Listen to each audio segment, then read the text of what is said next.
The Chicago Teachers Union has now rejected the recommendation of an independent arbitrator. And Kristen, does this make a strike more likely?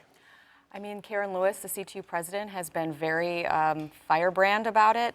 So I think, yes, we're going to see a strike. It's just a matter of whether they go out on May 16th or they wait until September. The district has offered them what is a pretty generous proposal, giving the finances of CPS.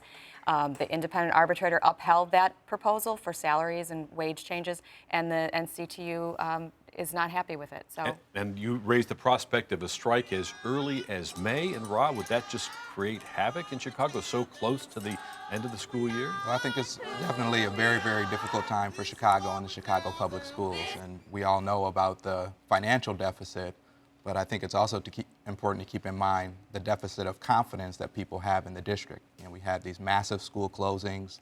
You know, we've had a situation where residents don't feel heard by the school board. We have an ugly scandal involving the former chief of the Chicago Public Schools, and that's the backdrop to this latest drama. I think for parents, most of us view this situation as kind of the Titanic and a fight for deck chairs on the Titanic, because the whole system's going down in flames. And everyone agrees we need more revenue and we need a more equitable funding system in Illinois. It would be great if Karen Lewis and Forrest Claypool and the Chicago Teachers Union could all fight together to bring more resources to Chicago instead of fighting each other. But do you think a strike in May is the right way to accomplish that? Well, I think, you know, I remember the week-long strike in 2012. All of us remember the day of action on April 1st. I hope this is just a hardball negotiation tactic.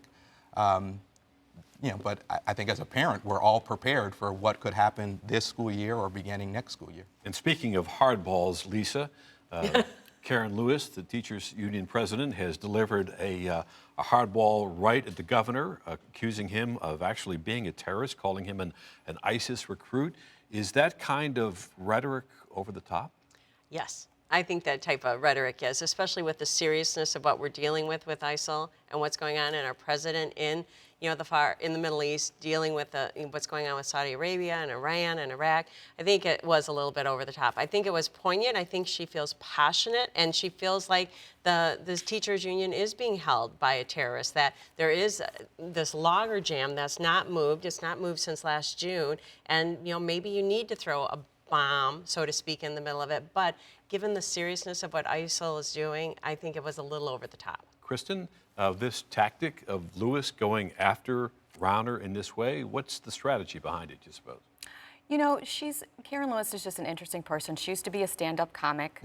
She likes to be the center of attention. This was her City Club speech, where she likes to be colorful. She has been every time she's been at the podium. So I think you do have to take it with a grain of salt, but this is also an organization where, you know, at the last demonstration, another speaker made some very derogatory remarks about police.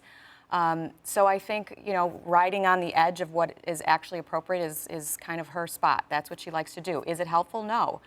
She needs Governor Rauner if she wants some sort of a change in the funding formula or help with the pension problem.